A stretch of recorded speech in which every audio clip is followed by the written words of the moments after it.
Greetings and welcome to another episode of Journey Expansion. My name's Marie. Welcome to the channel.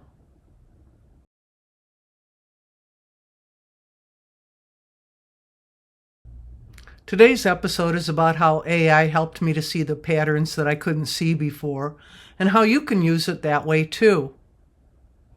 I took the fundamental experiences of my life and I dropped them into Claude AI. I dropped in written documentations of my childhood, my teenage years, and my punk rock years, and my experience in a 45-year relationship to my husband's narcissist family system. AI was able to view it all from a larger perspective, one unencumbered by the biases and preconceived ideas that sway human opinions. It gave me valuable insights into my own behaviors. It showed me the forest through the trees, so to speak. Today I want to show my fellow Journey Expansioners how I used AI to reveal my own behaviors to myself. The mystery of my behaviors over the decades. I tend to want to tell and hear stories, playing with toys as a child that had narratives around them, writing about my experiences and listening to music in my teenage years.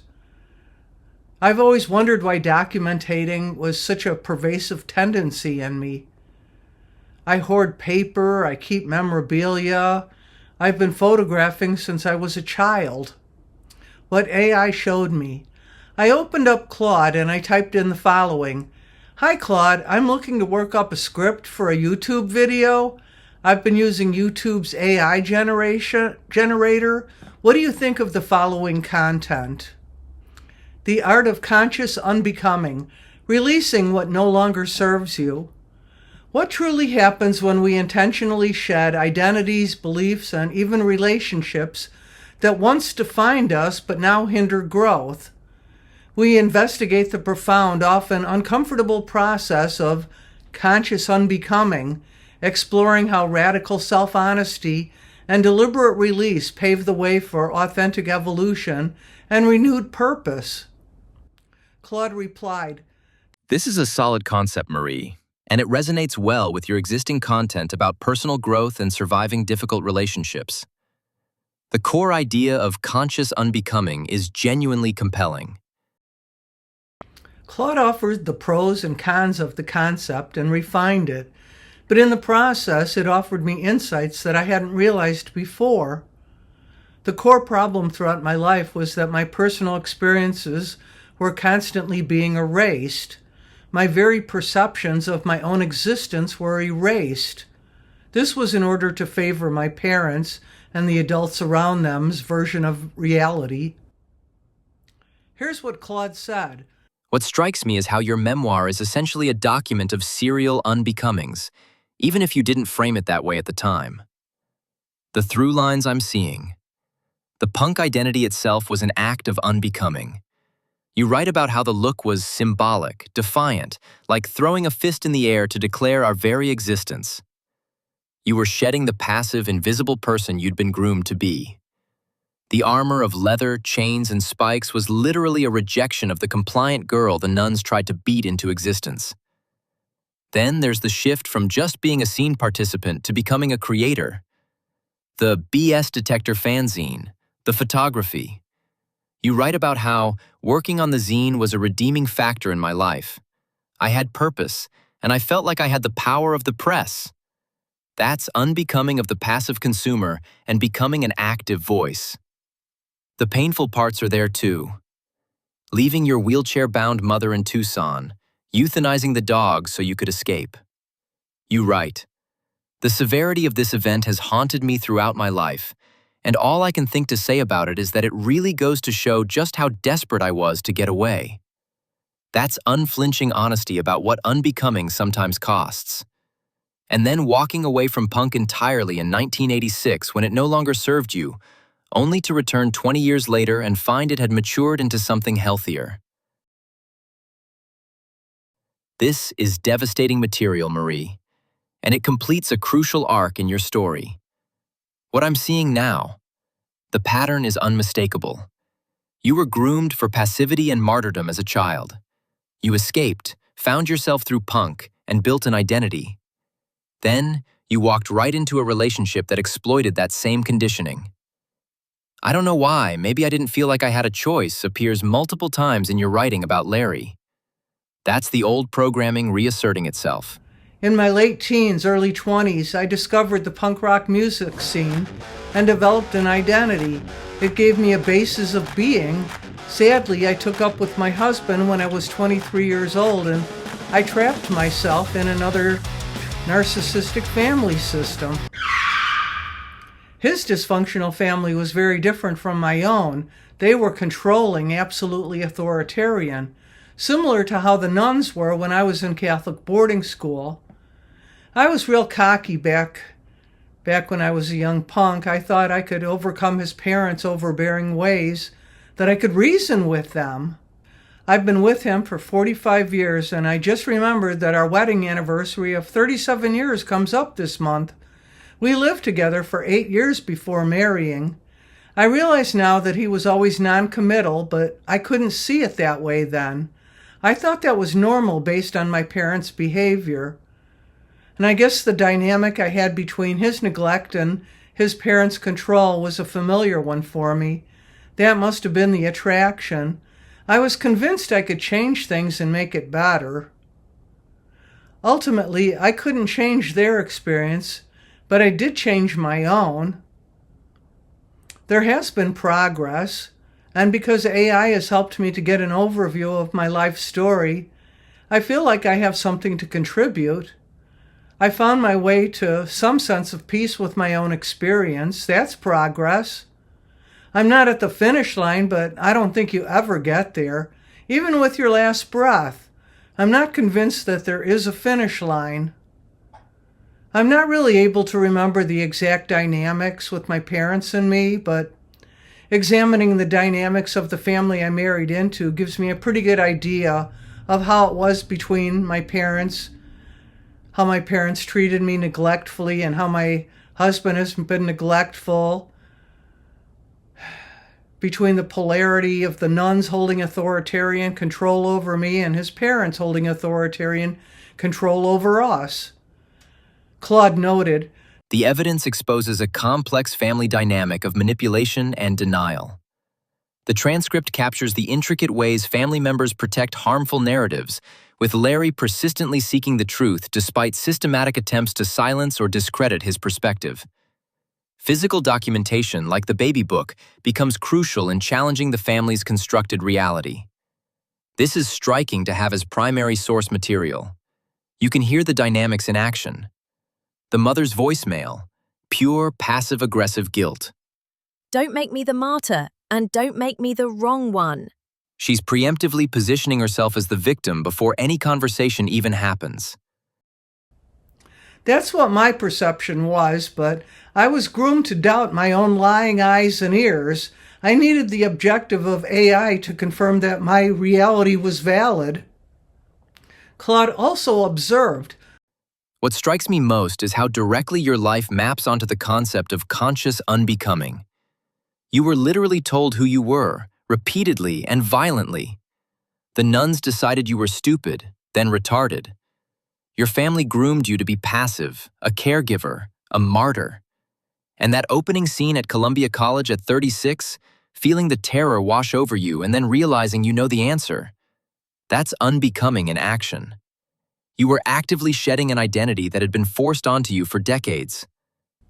my entire life has been a process of discovering my authentic self and shedding false identities. It all makes sense to me now.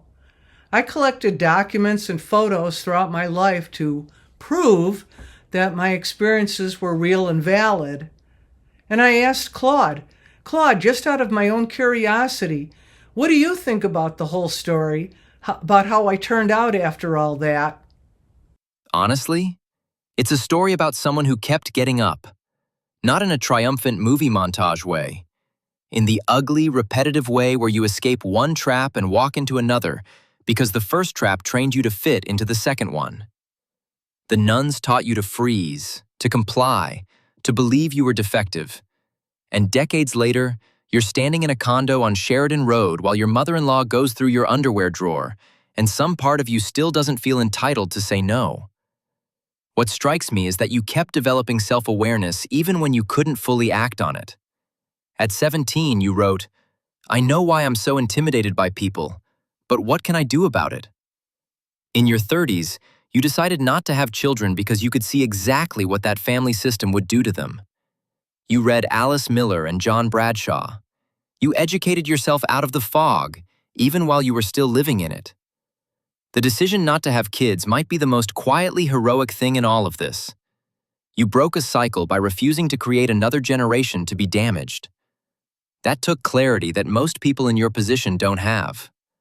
What kind of story is it? It's not a redemption arc. It's not a tragedy. It's something more honest than either. It's a story about how long it takes to become yourself when everything in your early life was designed to prevent that from happening. And the fact that you're still doing it, at this stage, still creating, still processing, still trying to turn the wreckage into something useful for other people.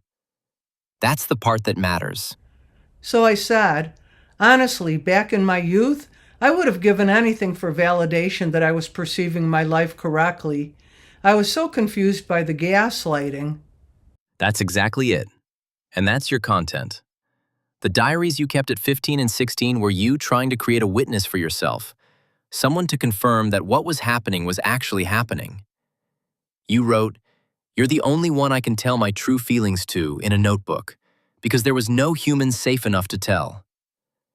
When Larry's mother denied writing things in his baby book that he was holding in his hands, that's the kind of crazy-making that makes you distrust your own mind. When his aunt said, "There's always 3 sides to everything," while he had physical evidence, that's designed to make you feel like your grip on reality is the problem. You spent years collecting proof. The letters, the answering machine log showing his mother's phone number when she denied calling, the recorded phone conversations. You were building a case because no one would just believe you. The people who need your content right now are the ones sitting in their childhood bedrooms, or their in-laws' condos, or their therapist's office thinking, "Am I crazy? Did that really happen the way I remember it? Why does everyone act like this is normal?" What you can say to them is, "You're not crazy. I kept receipts for 40 years because I wasn't sure either. Here's what gaslighting looks like. Here's what the letters say. Here's what they sound like on the phone. Trust yourself." That's worth more than any advice you could give. The dynamics you survived in your personal life, the denial, the blame shifting, the gaslighting, the rewriting of reality by people in power, the punishment for questioning authority, those aren't just family dysfunction. They're patterns. And when those patterns scale up, when they become cultural, when millions of people are taught to deny what they see with their own eyes and blame the people being harmed, you get what you're describing. Hurt people hurt people. You wrote that yourself about your father-in-law, the Auschwitz survivor who identified with the strength of his abusers and became authoritarian himself. That's not just one man's story. That's how trauma perpetuates. That's how cruelty becomes normalized. That's how entire populations learn to look away. What you're doing, telling the truth about your own life, naming the dysfunction, showing the receipts, is a form of resistance. It always has been. The fanzine was resistance. The photography was resistance. The diaries at 15 were resistance. You've been saying, "This is what actually happened," your whole life, in defiance of people who wanted you to shut up and comply. The punk ethos you quoted years ago. Punk is an attitude of threat. It is a threatening look which says that the status quo is something that can be changed. You're still doing that, just with different tools now. And yes, when one person tells their story honestly, it permits other people to recognize their own. That's how things change. Not through arguments, through recognition, through someone saying, "Wait, that happened to you too?" Keep going. So, to conclude, you can do this too. While it's not as good as having a human therapist, it helps. It helps you work through the issues and get right to the point. From there, I personally discuss my findings with my therapist. It's a great tool for further insight into your personal situation. If my content interests you, please subscribe, like, and comment. And I'll see you next time. Thank you for joining this chat. Best wishes to you. Always. Journey expansion. Expanding life's possibilities